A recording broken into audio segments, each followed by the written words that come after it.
நிகழ்தகவு.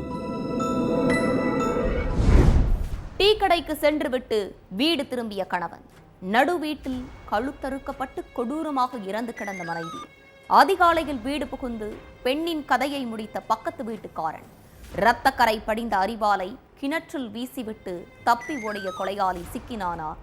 பக்கத்து வீட்டுக்காரனுக்கும் அந்த பெண்ணுக்கும் என்ன சம்பந்தம்? அதிகாலையில் அரங்கேறிய கொடூர சம்பவத்தின் பின்னணி என்ன?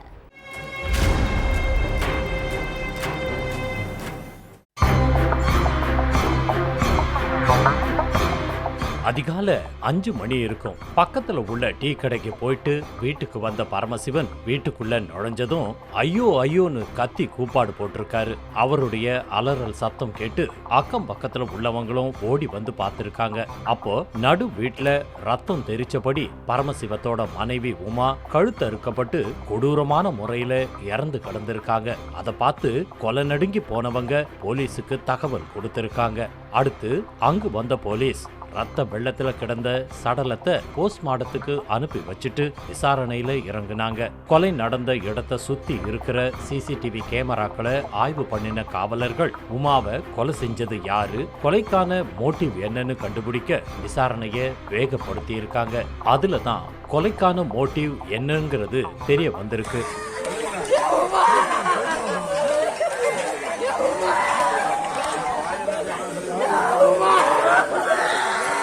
தென்காசி பாவூர் சத்திரத்துல இருக்கிற பனையடிப்பட்டி கிராமத்தை சேர்ந்த பரமசிவத்துக்கும் உமாவுக்கும் கல்யாணமாகி 16 வயசுல ஒரு மகன், 14 வயசுல ஒரு மகன்னு 2 மகன்கள் இருக்காங்க. பரமசிவன் கேரளாவுல சொந்தமா முடிவெற்ற சலூனை வச்சு நடத்திக்கிட்டு வர்றாரு. தினமும் வீட்டுக்கு வந்துட்டு போக முடியாதுங்கிறதால கேரளாவிலேயே ஒரு வீடை வாடகைக்கு எடுத்து கடையை கவனிச்சுட்டு இருந்திருக்காரு. சனி ஞாயிறு 2 நாள் தான் வீட்டுக்கே வருவாராம் பரமசிவன். இதுக்கு நடுவுல உமாவுக்கும் பக்கத்து வீட்டுக்காரரான மணிக்குமாருக்கும் இடையில பழக்கம் ஏற்பட்டிருக்கு. இந்த பழக்கம் நாளடைவுல தகாத உறவா மாறி 2 பேரும் அடிக்கடி தனிமையில இருந்ததா சொல்லப்படுது.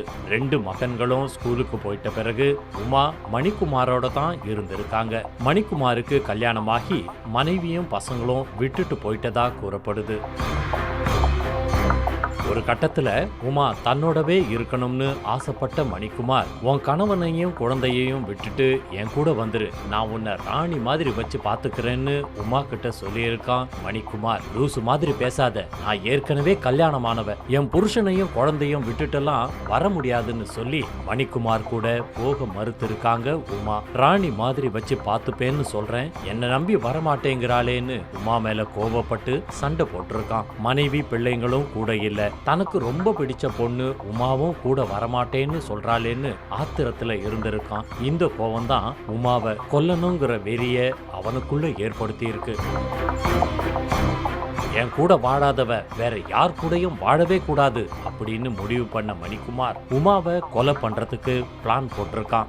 சம்பவத்தன்னைக்கு வழக்கம் போல ஞாயிறு விடுமுறைக்காக வீட்டுக்கு வந்திருக்காரு பரமசிவன். பசங்க 2 பேரும் ஸ்கூல்ல நடந்த காம்படிஷனுக்கு போயிட்டு வந்து மாடியில தூங்கிட்டு இருந்திருக்காங்க. கீழே கணவன் மனைவியும் தூங்கிட்டு இருந்திருக்காங்க. அதிகாலையில 4 மணிக்கு பக்கத்துல உள்ள டீ கடைக்கு போயிருக்காரு பரமசிவன். அப்போ உமா மட்டும் வீட்டுல தூங்கிக்கிட்டு இருந்திருக்காங்க. உமா எப்ப தனியா சிக்குவா, அவ கதையை முடிச்சிடலாம்னு தவிச்சுக்கிட்டு இருந்த மணிக்குமார் பரமசிவன் வீட்டுல இருந்து டீ கடைக்கு போனதும் வீட்டுக்குள்ள நுழைஞ்சிருக்கான். அப்போ ஆழ்ந்து தூங்கிக்கிட்டு இருந்த உமாவை வாய பொத்தி அருவாளால கழுத்தை வெட்டி இருக்கான். உமாவோட இறுதி மூச்சு நின்னு போற வரைக்கும் பக்கத்துல இருந்து வாட்ச் பண்ண மணிக்குமார் அதுக்கு பிறகு வீட்டுல இருந்து எஸ்கேப் ஆகியிருக்கான். உமாவின் கழுத்தை வெட்டின அரிவாளை பக்கத்துல உள்ள கிணத்துல வீசிட்டு தப்பிச்சு போயிருக்கான்.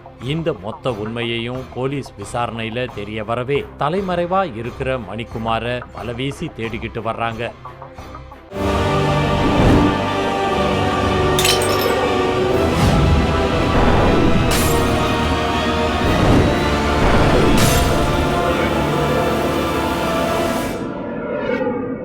நிகழ்தகவு.